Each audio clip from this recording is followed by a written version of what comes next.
Ce soir, soirée footballistique avec le président de l'USM Al-Harrach. Vous allez me dire lequel? Eh bien, celui sans qui Al-Harrach ne peut vivre.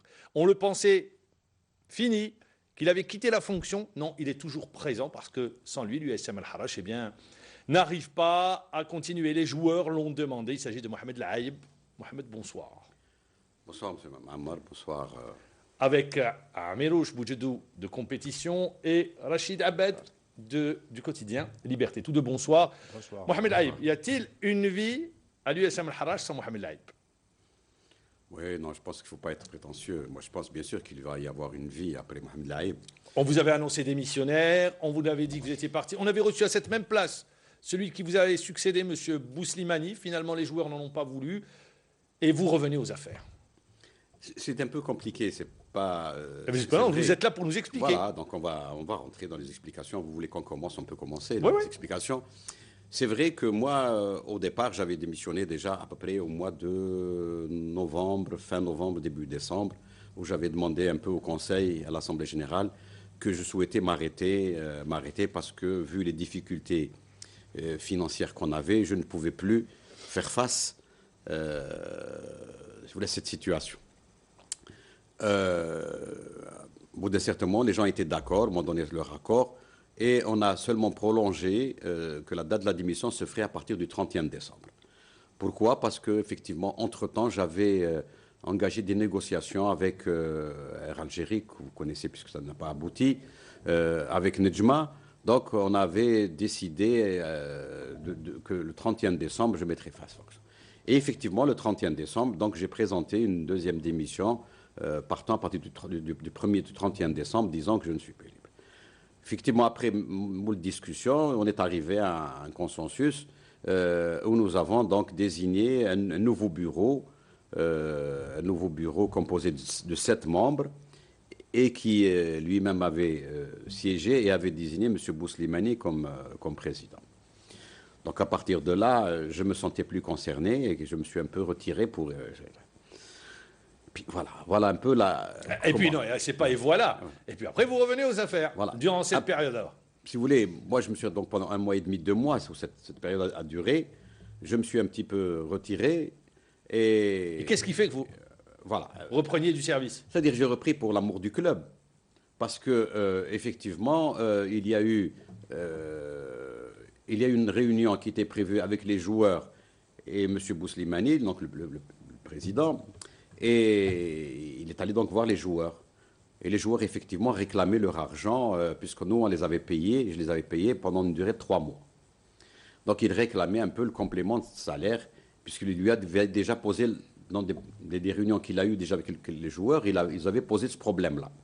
Et au cours de cette réunion, selon un peu ce que nous a dit M. Bouslimani lui-même, les joueurs ont dit qu'il n'en est pas question et qu'ils ont boycotté les entraînements. Et qu'il il ne reconnaissait que Mohamed Laïb. Non, pas tout à fait. En disant, il faut que quelqu'un s'engage à nous payer. C'est-à-dire qu'il faut que nous avons un engagement, disons, plus concret que celui qu'on lui donnait ce jour-là. M. Bouslimani n'était pas encore signataire, effectivement, ne pouvait pas le faire. Donc, après cette réunion, les joueurs donc, avaient décidé de continuer le blackout et de ne pas aller jouer le match à Oran. L'après-midi même, on a eu donc une réunion de l'Assemblée générale où M. Bouslimani avait présenté sa démission en disant, puisque les joueurs ne veulent pas ceci, ne veulent pas cela, moi je ne peux pas assumer, donc je démissionne de l'Assemblée et du conseil d'administration. Donc les gens, effectivement, n'étaient pas d'accord, on a essayé un petit peu de lui dire de rester, que c'est des problèmes que nous avons tous connus. Les grèves de joueurs, moi j'en ai connu 3. Donc, c'est pas où les gens ne se sont pas entraînés pendant 2 jours parce qu'ils réclamaient leur argent. Donc, c'est pas quelque chose de nouveau pour nous. Effectivement, ils réclamaient, eux... Mohamed, pour avancer, ils réclamaient, très bien. Vous revenez aux affaires parce qu'aujourd'hui, vous êtes, disons, celui qui connaissait mieux le fonctionnement du club. Parce que il y a la relation de confiance avec les joueurs. Voilà, parce que 2 jours avant, quand on a eu ce problème, l'Assemblée générale... qui était resté, m'avait demandé de reprendre tout de suite parce qu'il fallait donner des chèques de garantie, etc. M. Bouslimani considérait que c'était pour lui anormal de donner des chèques. Et l'Assemblée s'était engagée avec moi en disant, d'abord je leur ai dit, d'accord, je suis prêt à faire ce jeu dans l'intérêt de l'Harrach, mais à condition que vous engagez avec moi. Effectivement, l'ensemble du bureau s'est engagé à dire que nous sommes là à soutenir cette opération. Et nous avons... Pardon, Monsieur Laïb. Dans cette histoire, M. Bouslimani vous accuse directement à travers la presse. Il dit que vous avez manipulé des supporters pour le faire partir. Il l'avait d'ailleurs révélé à travers les colonnes de la presse spécialisée. Écoutez, si quelqu'un... Il vous accuse directement d'être derrière son départ. Les joueurs surtout, il lui avait dit les joueurs. Je dis pour les joueurs... Il dit que vous avez manipulé les joueurs pour le faire partir. Je vais vous dire les joueurs et les supporters. Pour les joueurs, je viens de vous le dire il y a 2 secondes, quand je n'ai pas pu répondre à leurs besoins, ils ont fait 3 fois des grèves. Et une des dernières grèves, une dernière opération qu'ils ont faite, si vous en souvenez, c'est quand à la fin du match, ils ont déposé leur tricot au milieu du centre. Oui. Et c'est à ce moment-là, c'est moi qui étais président, c'est personne d'autre. Vous comprenez, c'est personne d'autre. Je suis allé avec M. Bouslimani quand on est allé à Tipaza voir ses joueurs, avant qu'il soit président.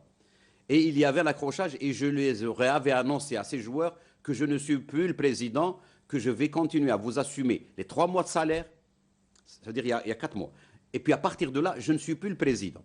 Donc comment je peux manipuler les joueurs alors que moi-même, ils ont fait des opérations. Les supporters. Je vais parler des joueurs. Après, je vais parler des supporters. Comment je peux manipuler les joueurs alors qu'à moi-même, ils m'ont fait 3 fois la grève et la dernière opération qu'ils ont faite, qui m'a été, dont ils m'ont vexé, j'étais touché. Quand on l'a déposé à la fin du match, on avait gagné, ils ont déposé leur tricot au milieu du centre. Mais peut-être c'est à force de faire des promesses que vous ne pouvez tenir, monsieur Mohamed Absolument, bien sûr. Bon, et également peut-être excéder. Non, mais moi je le reconnais, ça m'a touché.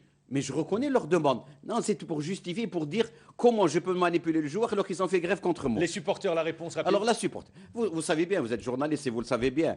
Dans tous les journaux, les supporters avaient demandé mon départ. Le comité de supporters, tous les avaient dit il y en a marre de la hype, il faut qu'il parte, Vous vous en souvenez? C'est dans les télévisions, dans tous les journaux. Alors comment pendant des mois ils ont demandé mon départ, puis tout d'un coup je viens les manipuler? Même le président du CSA, Hadi Hamdous, ne vous a pas épargné. Lui Bien aussi, sûr. à chaque fois, il demande votre... Les autres encore, Oui. monsieur Domi, etc. Tout le monde avait demandé mon départ en direct à la télévision. Comment je peux, pendant 3 mois, j'ai subi toutes ces insultes et que de l'autre côté, je puisse les manipuler et après, dire... ils sont venus vous voir pour que vous Bien preniez sûr. du service? Parce que d'abord parce que c'est le bureau et l'Assemblée générale qui m'a terminé parce qu'on ne pouvait pas le faire. Et aujourd'hui, ça se passe bien. C'est vrai, parce qu'on a... Al-Harrach, nous avons un seul problème. Il faut que les gens comprennent. On n'a pas un seul et unique problème, c'est l'argent. Mais partout, c'est la même chose. Mais nous, il est plus pressant chez nous, ou peut-être les joueurs sont plus exigeants, ou les supporters sont plus exigeants. Mohamed Aïe, moi je voudrais rebondir sur une chose. Comment vous expliquez que tout le monde veut votre place?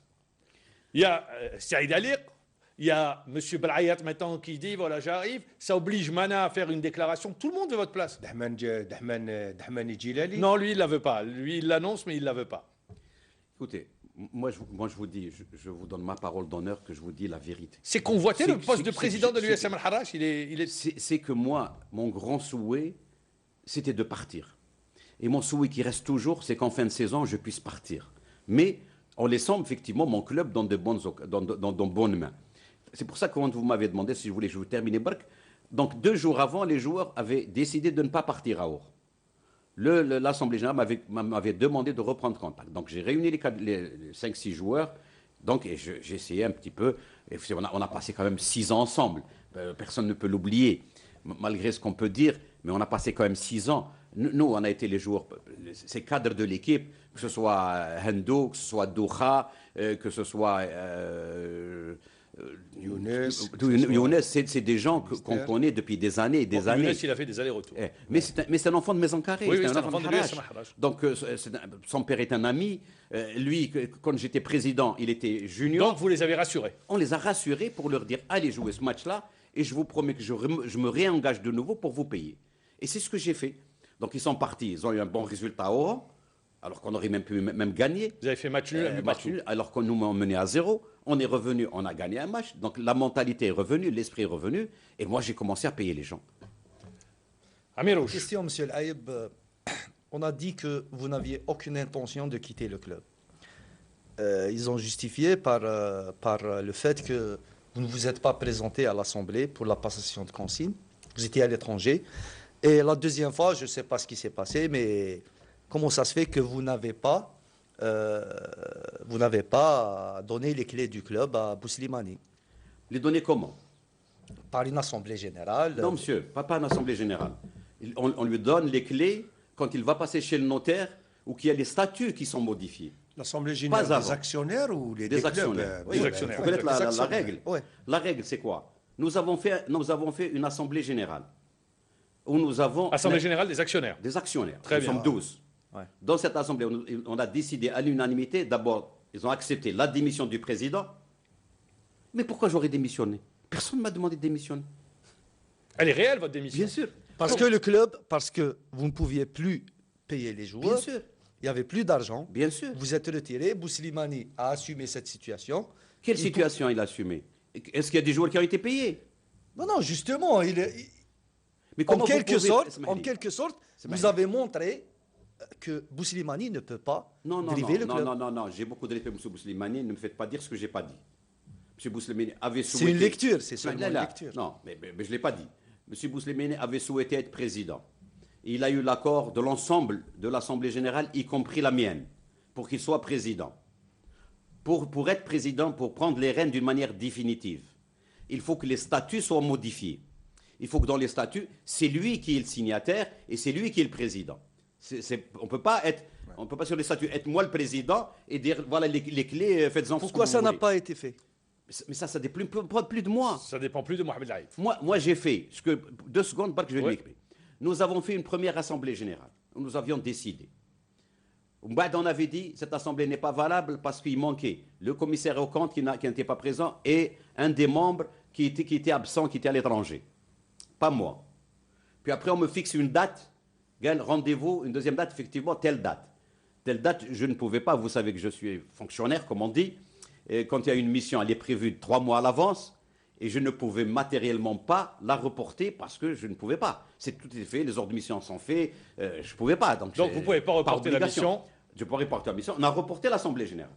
Et on l'a reporté au 19. Le 19, on est revenu. On a fait, et c'est moi qui ai fait les PV, donc j'ai fait la première fois les convocations de l'Assemblée générale. Hein. J'ai fait donc le brouillon, puis j'ai refait au propre le PV de l'Assemblée générale. Qu'est-ce qu'il dit ce PV de l'Assemblée générale? Il dit, que la démission de M. Laïb est acceptée. La démission de l'ensemble du bureau, pas seulement de Laïb, l'ensemble du bureau, du conseil d'administration qui est démissionnaire. Et on dit, il est désigné, ou il est élu 7 membres faisant partie du nouveau conseil d'administration. Et le PV de l'Assemblée générale est clos. J'ai refait aussi les convocations du conseil d'administration. Moi, alors que ça ne me regardait pas.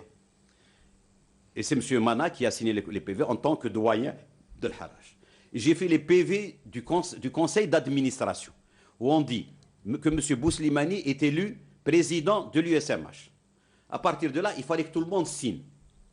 Quand tout le monde a signé, moi je les ai donnés à l'avocat. Ils sont toujours chez l'avocat. C'est M. Saïdani, Mohamed qui est là, qui est Et l'avocat après, de c'est l'USMH. Bouslimani qui s'est retiré Là, des affaires. Voilà, moi- on va pas rester. On l'a très bien compris. Moi, je voudrais revenir à la question. Tout le monde veut prendre le Harash, mais personne, par des intentions, mais réellement personne ne veut du poste de président. Comment vous l'expliquez? Il y a des intentions à travers des déclarations des uns et des autres. Balayat, Saïd Aliq. Je vous donne un exemple Bark, de la première réunion. Ce Blaït, je ne l'ai pas vu. Lui, il devait aller à Sétif. Après, il devait aller à Belabès. Et là, maintenant, il veut venir chez vous. La première réunion, quand ils se sont exprimés, M. Djilali Label, M. Allik et M. Lefki, ils sont exprimés de venir pour entrer au Harash et de prendre l'USMH. Nous étions tous d'accord. Et une réunion a eu lieu à l'hôtel Saint-Georges, où nous avions réservé une salle et nous sommes allés à la réunion. Et nous avons, et c'est M. Ali qui a été chargé un peu de coordonner le débat avec nous. Et il avait posé toutes les questions. Vous avez des bilans? Oui, nous avons les bilans. Ils sont signés par le commissaire aux comptes? Oui, ils sont signés par les comptes. Vous avez des dettes? Oui, nous avons tant de dettes. Voilà. Donc on a fait le point du dossier USM Harash. La conclusion de M. Ali à l'époque, qu'est-ce qu'il dit? Il dit aujourd'hui, les dettes d'Al-Harash étaient à peu près de 5 millions de dinars, sans compter les salaires des joueurs, bien sûr. C'est tout. Il a dit lui-même, quand j'ai quitté l'USMA, moi j'avais laissé une ardoise de 4 milliards. Il a fait le deuxième constat. Il gagne. Ce que je constate, que les problèmes de l'Harrach, qu'il n'y a pas de problème, que le seul problème qu'est l'Harrach, c'est le problème d'argent. Et d'après mes calculs, parce qu'il a pris note, effectivement, on a dépouillé l'ensemble de nos discussions. Et il a fait le constat en disant l'Harrach a besoin de 4 milliards pour terminer la saison. Bon, il n'est pas venu, finalement. Voilà. Je vous dis la conclusion. À ce moment-là, M. Djilal Label s'est exprimé, a dit, donc on l'a dit, si vous voulez rentrer maintenant, faites de l'eau. À ce moment-là, on va plus dans le détail. Là, on a expliqué, on n'a pas donné de documents. Le jour où vous dites, oui, nous sommes prêts à rentrer, on vous donne les éléments. Vous voulez les bilans des 3 dernières années, on vous les donne. Vous voulez les relevés de banque, on vous donne les dettes, on vous donne ce que vous voulez. À ce moment-là, M. Djilal Label, il s'exprime, il dit, moi, je ne veux être ni président, ni actionnaire. Moi, je ne veux être qu'un supporter et qu'un sponsor dès l'année prochaine. Monsieur Lefki dit, moi, je voudrais aller au CSA. Et donc, on a dit à M. Allik... Donc Allik s'est retrouvé seul. Réfléchissez à tout ça, et nous sommes tout à fait disponibles à le faire. Et quelques jours après, on a fait un communiqué où l'Assemblée générale a décidé de l'ouverture du capital. Il y a des gens qui se sont présentés? Aucun. Merci. Ça m'est fait, on ne va pas rester longtemps. Rachid Abed. Monsieur Laïb, moi je voudrais juste rebondir sur un petit peu une situation paradoxale au sein de votre club. D'un côté, vous dites que le budget de l'USMH est le plus petit de la Ligue 1, c'est-à-dire il avoisine 12 et 15 milliards. Mais de l'autre, vous n'arrivez pas à trouver l'argent nécessaire pour payer les joueurs. Vous avez une masse salariale un petit peu la plus petite en Ligue 1. Comment vous expliquez un petit peu cette situation? Vous voulez le paradoxe d'abord? Le paradoxe. Je vois pas le paradoxe. Vous dites que le Harrach est le plus petit budget et de l'autre, vous n'arrivez pas à procurer cet argent pour payer les joueurs. Parce qu'on n'arrive pas à faire rentrer de l'argent. Il y a un minimum. Ça veut dire que les choses ont évolué. On était à 15, maintenant nous sommes à peu près à 20. Faut pas, parce que les joueurs, quand vous gardez un joueur comme Hendo, comme Doha pendant des années, leur salaire évolue en conséquence. Même si les autres qui arrivent derrière sont des salaires de débutants, etc., conformes, etc., mais nous avons on n'a pas les gros salaires des grandes équipes, c'est vrai, mais nous avons des salaires. Le gros salaire, c'est 150 millions, a priori. Vraiment, on a un ou deux maximum. D'accord. Le cas El Amali, il a été réglé? El Amali, il est complexe, ce cas-là. Je vais vous dire un peu. Monsieur Lamali, nous avons négocié tout à fait au début de saison. Sur les négociations, nous sommes arrivés à un montant. Sur ce montant, j'avais dit, je suis d'accord sur ce montant, mais à condition qu'il y ait moi, je revalorise le salaire. Moi, vous me revalorisez mon contrat avec une année supplémentaire. Donc, à ce moment-là, lui, il avait refusé. Vous avez voulu faire jouer la prolongation de contrat? Bien sûr, parce que chacun défend les intérêts de son club. Ça veut dire que nous, on était pour une certaine stabilité. Donc, ça ne s'est pas fait? Ça ne s'est pas fait. Puis, au bout d'un certain moment, ça veut dire que moi, j'avais maintenu son salaire. Au bout d'un certain moment, il est parti pendant 1 mois et demi, et puis il est revenu. Il est revenu, on a renégocié. Je lui dis, ça, j'accepte. Maintenant, si vous restez, à la fin de l'année, vous partez, je vais revaloriser votre salaire. On a revalorisé votre salaire à peu près de 150 000 dinars par mois pour arriver à un salaire. On était d'accord. Donc il a pris cet argent, il a pris de prêt en votre salaire, et puis il est parti chez lui. Il n'est pas revenu depuis 3 mois. C'est un abandon de poste, ça? Bien sûr. Nous, on a fait le dossier, on a fait les PV, on a fait l'huissier, on a déposé le dossier à la fédération. Il est revenu. Quand il a su que l'argent était... qu'on a commencé à donner des chèques aux gens pour qu'ils soient payés, il est revenu.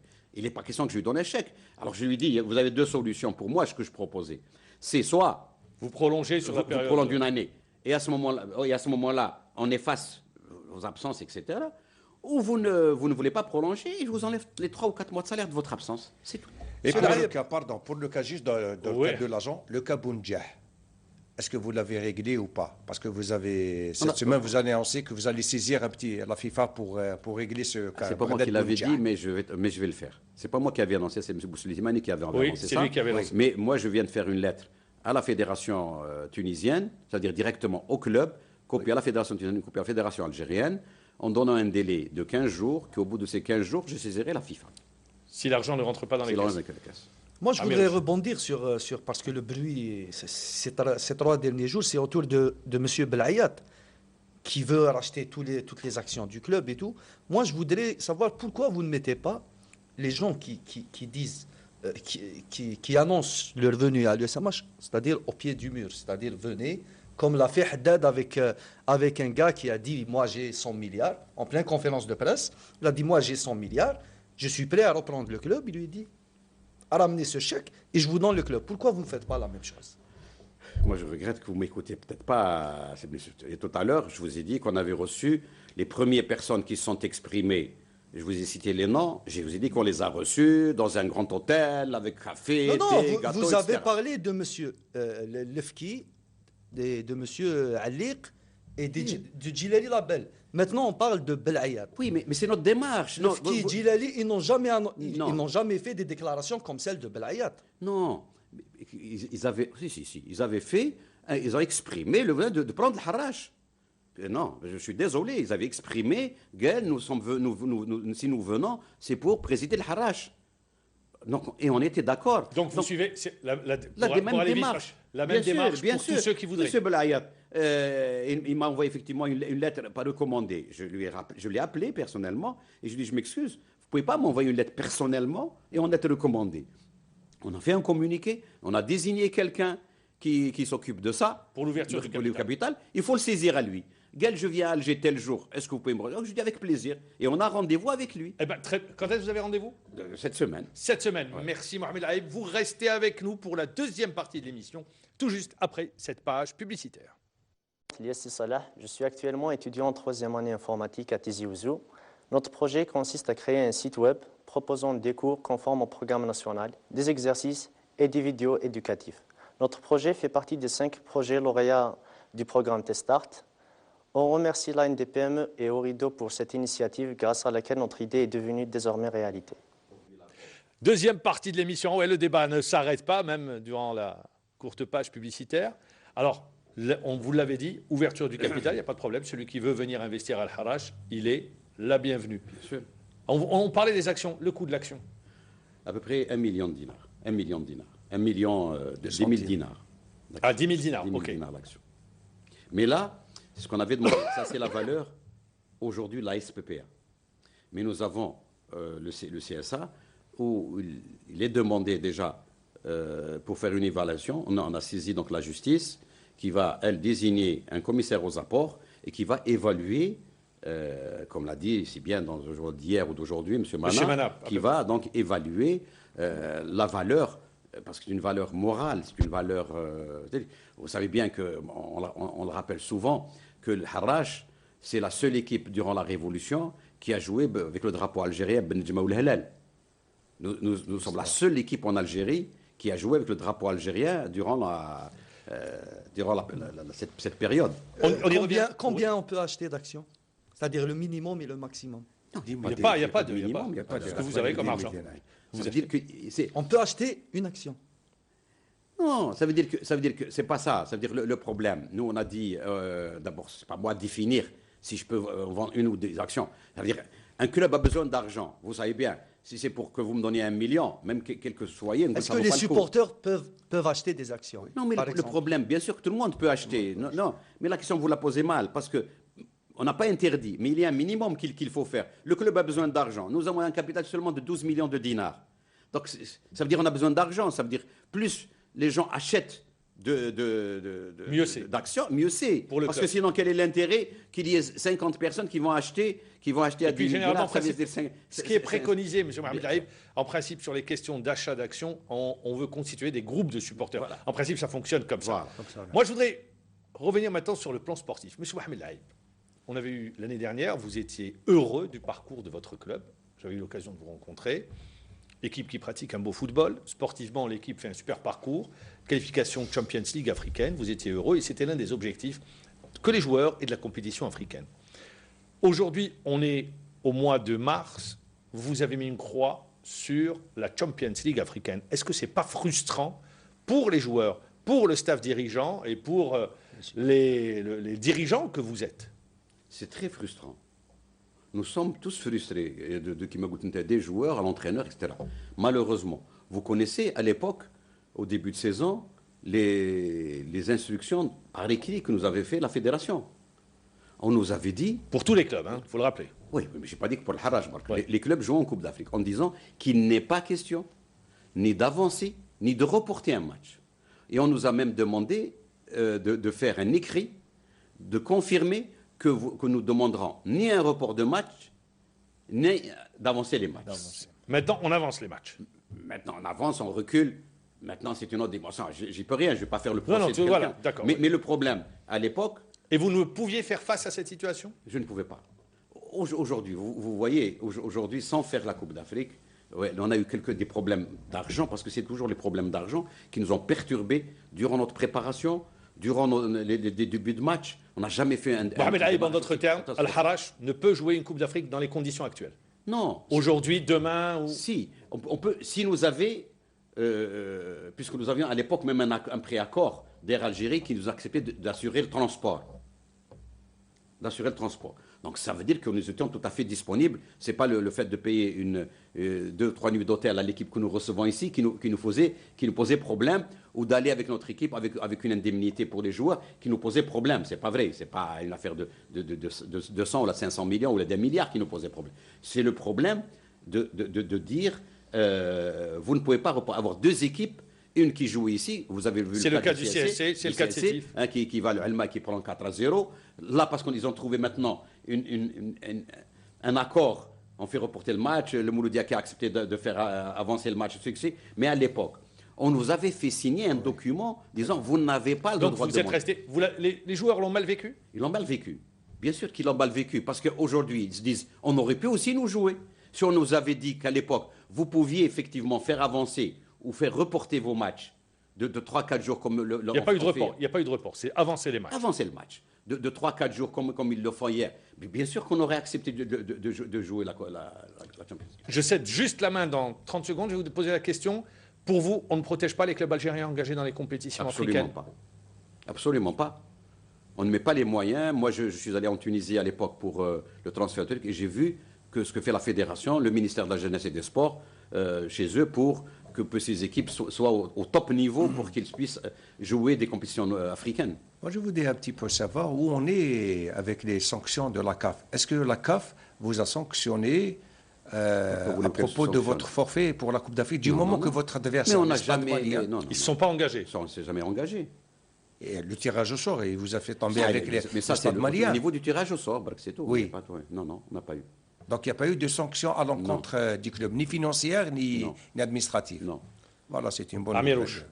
Concernant le transfert de Belkaroui, on parlait de lui, on parlait d'un départ lors de ce mercato. Et selon M. Bouslimani, c'est vous qui négociez son transfert en Tunisie. Il a dit que vous étiez d'accord pour transférer Belkaroui pour 200 000 euros, alors que lui, jugeait son prix, jugeait que c'est comme si que vous avez bradé Belkaroui. Alors il a parlé de 200 000 euros. 200 000 il a parlé euros. de 200 000 euros. Lui, il a exigé apparemment 400 000, c'est ce qu'il dit. Est-ce que vous regrettez un peu ce qui s'est passé? Le transfert aurait pu quand même vous renflouer un peu les caisses. Vous savez, je n'ai jamais négocié avec quiconque pour le transfert de M. Belkaroui. Ça veut dire que Bouslimani montait. Non, mais ne faites pas de grands mots comme ça, parce que c'est vexant quand Non, mais moi, je ne permets pas de dire... Non, vous dites ce que vous voulez, vous. Anna, je vous réponds, moi, comment ça s'est passé. D'après, vous jugez, vous n'avez pas... Non, c'est moi qui le dis, pas vous, c'est moi qui le dis. Parce qu'il l'a dit sur ce plateau. Je vous rappelle, Monsieur on a eu une offre. Très bien, la réponse. On a eu une offre du club Hadel le Shérif, qui nous avait fait une proposition de 200 000 dollars. Pas en euros, 200 000 dollars. Donc, en euros, c'est moins. C'est bon, voilà. J'ai reçu dans mon email cette offre. 2 jours après, je devais voir M. Bouslimani pour lui donner les PV de l'Assemblée générale pour qu'on puisse passer à la signature des PV. Parce qu'on fait la réunion, vous savez, je prends note, je les refais au propre et je les ramène pour les signatures. Donc, dans un café, j'étais le premier à signer, M. Bouslimani a signé avec moi. Et je lui donne le dossier. Et je lui dis, monsieur, voilà l'offre d'un club qui s'appelle le Shérif à 200 000 euros. À partir de là, je ne m'en suis plus occupé. Quand ils sont venus à Alger, ils ont été reçus par qui? Par qui? Je ne sais pas. Par M. Bouslimani. C'est lui qui les a reçus ici, moi je ne les ai jamais reçus. Le Tunisien lui a semblé lui dire, oui, nous avons parlé avec M. Laïb, etc., etc. Moi, ce Tunisien manager, qu'est-ce que je lui ai dit? C'est aussi le manager, celui qui a transféré Bounjah. Qu'est-ce que je lui ai dit quand il m'a parlé du dossier de Belkaraoui? Écoute-le, chauffe. Je ne parlerai avec vous que quand vous m'aurez viré mes 50 000 euros. Quand vous me donnerez les 50 000 euros يدخلوا في الكونت نتاعي نتكلم معك. طونك ما يدخلوش غير ما تهدرش معايا ما تقول لي ترانسفير بالقروي ولا بالقروي. Pour juste avancer, la réponse, Belkaraoui vaut plus ou moins, ou la proposition était bonne pour y avoir une réponse? Non, je n'en sais rien, mais moi j'ai pas négocié avec eux. Donc vous n'avez pas négocié? Quand ils sont venus ici, si je me trompe pas, ils ont vu M. Bouslimani, M. Mana. Je crois qu'ils ont parlé avec eux. Et effectivement, à ce moment-là, ils ont interverti. Ils ont dit, c'est pas 200 000 dollars, mais c'est 200 000 euros. Concernant Aïtou Amar, Voilà. juste Oui, Aïtou Amar. oui, Il y a un club qui a proposé de le prendre pour l'exposer et le revendre en été. oui.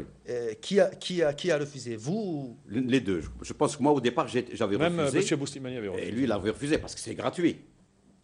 Donc, ça c'est Et puis le salaire qu'on lui a proposé, il est touché ici. Alors, voyons, ça, c'est sur le transfert des joueurs. Moi, je veux revenir à l'aspect sportif.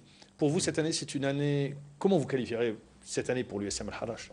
On attendait mieux de l'USM Al-Harrach. Or, sur le classement, ça a été une année compliquée. Début de saison raté, 4 matchs perdus. Puis après, vous alternez le bon et le moins bon. Oui, c'est une année moyenne, dont nous avons tous la responsabilité, et nous l'assumons entièrement, de cet échec, parce que c'est un échec pour nous d'avoir fait... Vous qualifiez d'échec? Bien sûr. On va faire pendant 5 ans ça, et qui ne sont pas dus ni, à mon avis, ni aux joueurs, ni au staff technique. Il est dû à nous, gestionnaires, parce que nous n'avons pas pu mettre les moyens adéquats pour qu'ils puissent fonctionner dans les meilleures conditions possibles. À partir de là, les joueurs sont perturbés, le rendement n'est pas celui qu'on attendait, mais les joueurs ont été toujours qu'à la preuve. Pour vous dire que les joueurs sont corrects, pour vous dire, nous avons fait rentrer un peu d'argent et nous sommes en train de commencer à payer les gens. Et là, on a fait une réunion avec les cadres de l'équipe, 6 ou 7, pour dire qu'ils acceptent de reporter le paiement de leur chèque à ce que tous les autres touchent.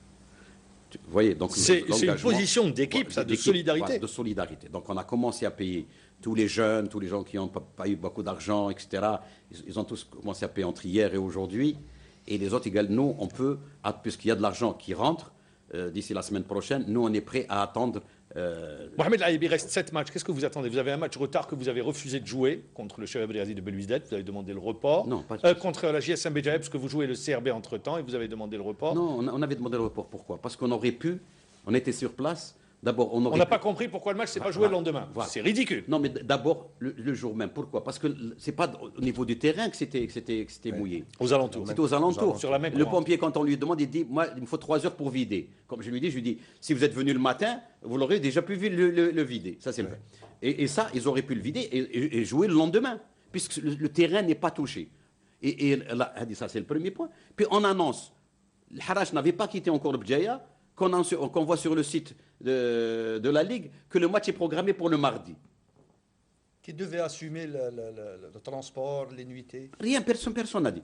Alors, une décision, on a vu les latérales, ça veut dire tout de suite. Le match, les gens ne sont pas encore sortis. Ils auraient pu jouer le lendemain le match. Absolument. Ça a été ridicule, la décision a été ridicule. Et c'est pour ça que nous avons fait la lettre pour dire c'est pas normal. Et puis, tous les deux, nous avons des derbys. C'est-à-dire, eux, ils ont un derby avec le MOB qui est très important pour eux. Et nous avons aussi un derby contre le CRB. Derby contre le CRB qui est important pour nous.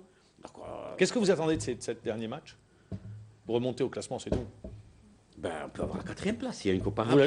Vous jouez la 4e? C'est notre objectif. C'est votre objectif. Monsieur Lay, vous avez déclaré lors de votre retour à l'USMH qu'il ne faudrait pas que le public nous fasse une pression. Il faut attendre 3 ou 4 ans pour qu'on puisse jouer le titre.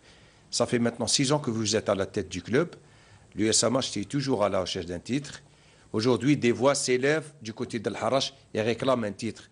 Combien même Boualem Sharaf fait un grand travail, mais aujourd'hui, on dit à l'Harrach que ce Boualem Sharaf n'a absolument rien gagné au bout de 6 mois avec l'USMH. Non, ce n'est pas Boualem Sharaf, c'est nous qui n'avons rien gagné. Assurez-moi 30 milliards par an.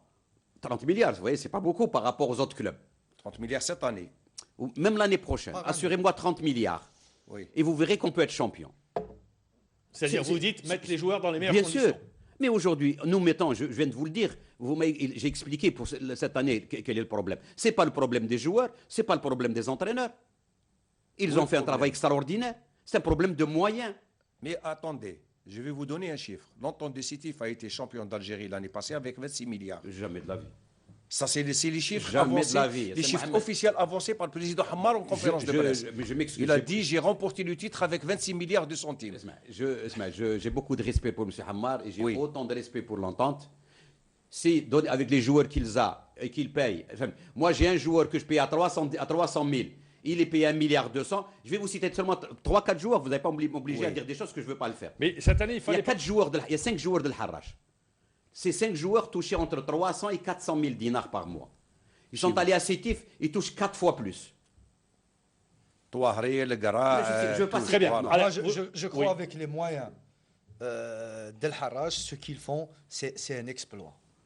Déjà, la qualité de leur football et une deuxième place en championnat, pour moi, c'est un titre. Je peux vous donner Oui. un petit exemple. Quand Steve vient ici, elle va habiter où? Je sais pas. Sheraton Lui, Hilton non, lui, il connaît bien. Je veux qu'il me réponde, lui. Oui. Qui? L'équipe, l'entente de l'équipe Sétif. sétifienne. Hilton, À l'hôtel Hilton, bien sûr. Le Harrach, où est-ce qu'elle habite? Où est-ce qu'elle va dormir? Elle va dans. Elle va à Stawali. Je vais vous dire le Stawali, montant du 3 000 regroupement, dinars combien la il nous chambre. coûte. 3 000 dinars. vrai. Hein? Combien il nous coûte? 3 000 dinars. Ça nous coûte 85 000 dinars, Ouais. le regroupement. Alors imaginez, 85 000 dinars, c'est le prix d'une chambre au Hilton. Alors quand vous me dites 26 milliards... Alors, je voudrais revenir également. sérieux. Les présidents de club, il y a eu dernièrement le président Yahi qui a été suspendu. Radiation à vie. Et puis après, la fédération est revenue dessus. Ce dernier a décidé de geler ses activités au des présidents de club. Pourquoi est-ce que les clubs n'ont pas fait preuve de solidarité les Sur- présidents. Oui, les présidents de club n'ont pas fait preuve de solidarité. Il faut poser la question. Vous êtes président de club. Oui, mais moi, je n'ai pas assisté à ces réunions et j'ai assisté à aucune réunion de ces présidents de club. Vous n'adhérez pas à l'association. Vous dites pour vous, c'est la Ligue qui est notre maison. Ça veut dire que... moi, j'ai l'impression qu'on crée des choses comme ça quand il y a des intérêts qui sont en jeu d'un certain nombre d'équipes. Ça veut dire qu'il n'y a pas un travail de fond pour apporter quelque chose. Depuis que j'y suis, on avait créé le FCP. on avait créé MTEUT, on a fait des réunions avec le ministre, etc. Et puis les choses se font pour quelques clubs. Donc ce qui fait que Vous dites j'ai qu'il l'impression... y a deux collèges, il y a des clubs qui sont... Non, j'ai l'impression que quand il y a des intérêts qui sont touchés d'un certain nombre de clubs, ils bougent plus que les autres. Et à mon avis, c'est d'abord leur intérêt avant l'intérêt du foot. Ce que je comprends bien, ça veut dire, président Lahaye, vous dites en termes peu clairs, mais si on décode, vous dites, je n'adhère pas tellement à cette association. C'est ça. Un peu. Bon, c'est ce que je comprends. Oui, non, parce que il n'y a pas de continuité d'abord. Ça veut dire qu'il y a une instabilité dans l'approche de ce qu'on veut faire de ça. On avait créé avec Le forum. le forum des clubs, après on a fait le forum chez la première division ou la deuxième division, puis après on a laissé tomber pendant des mois, puis tout d'un coup, tant qu'on revient à l'association des présidents de clubs, parce qu'on a demandé un rendez-vous avec la fédération, quand ils ont un langage, quand on arrive à la fédération, c'est un autre langage, donc ce qui fait que je me retrouve pas en toute honnêteté dans ces... Vous préférez la politique de la chaise vide? Non, parce qu'il n'y a rien... Non, Eh, vous pouvez faire entendre votre voix, monsieur Mohamed Lahaye. non. J'entends- Vous n'êtes pas le premier venu dans le football, ça fait longtemps Non. que vous y êtes. Moi, quand j'ai quelque chose à dire, je le dis. Soit à la fédération, soit à la Ligue nationale, je demande en disant, je vais poser mes problèmes. Je défends l'intérêt de Mais mon est-ce club. que aujourd'hui, la Ligue nationale, justement, la Ligue professionnelle de football, c'est elle, en principe, qui doit être le porte-voix des présidents? Est-ce que vous ne dites pas aujourd'hui, la Ligue, on a l'impression que c'est une commission? Non, moi, c'est pas ça. Oui, ah bah, je ne sais pas. Je vous pose la question, j'attends votre Tu vois, réponse. les cheveux blancs. Sur un principe, je suis d'accord avec toi. Je dis, la Ligue nationale doit être, elle, notre cheval de bataille. On doit adhérer plus avec la Ligue nationale, poser plus nos problèmes. La première erreur que nous avons faite dans cette Ligue nationale, c'est que des présidents de club n'ont pas été élus à cette Au conseil d'administration? puisqu'il y en a un seul, c'était Mdoua. Tous les autres, c'était de représentants de club. Alors que c'est là, je suis désolé, c'est là, comme ça se passe un peu dans tous les pays, en France, quand on voit, c'est là où les présidents de club ont le droit d'exposer les problèmes des clubs Oui. et de poser les véritables problèmes à l'unité de décision. Alors créer quelque chose avec, on n'a pas le pouvoir de décision, qu'il faut revenir pour poser ce problème-là. Alors qu'au niveau de la Ligue, nous devons nous installer au niveau de la Ligue puisque la Ligue, c'est les présidents de club qui doivent la représenter, mais il faut que ces présidents de club, qui créent ceci et qui créent ça, doivent, eux, intégrer cette Ligue nationale. Et à ce moment-là, dans cette Ligue-là, régler les problèmes des clubs. Mais les présidents de clubs, récemment, ils ont demandé à amender les statuts pour leur permettre d'avoir une large manœuvre, plus grande liberté de leur d'action. mouvement. D'abord, on ne met pas les chariots avant les bœufs. Ouais. On avait cette possibilité d'intégrer, un certain nombre de présidents, d'intégrer la Ligue nationale. À quel niveau Conseil Le conseil d'administration. d'administration. Voilà. Et nous avons fui cette responsabilité. Et nous avons délégué, je ne vais pas être mauvais, mais je veux dire, on a délégué des gens qui ne connaissaient rien ou qui n'étaient pas très adaptés. Oui, oui. Et on a désigné pour nous représenter dans ce conseil d'administration. Donc la première responsabilité nous revient à nous, Donc, Mohamed Aïb, vous dites la première urgence, c'est d'intégrer le Conseil. d'intégrer le conseil d'administration. Mais justement, récemment, Karbadj, avec lequel j'ai discuté, il m'a dit, moi aussi, j'aurais souhaité avoir un conseil d'administration solide, des clubs représentant ce c'est ce que je suis conseil, en train pour de me dire. permettre un petit peu d'avancer C'est pour dans ça que je dis, au lieu de créer Oui. une association de présidents de clubs, etc., Oui. etc., qui n'existe pas, hein, et puis là où elle est, ça y est, elle est à... C'est un mort-né. C'est à Mornay. Oui. Hein, on a fait une réunion avec le président de fédération.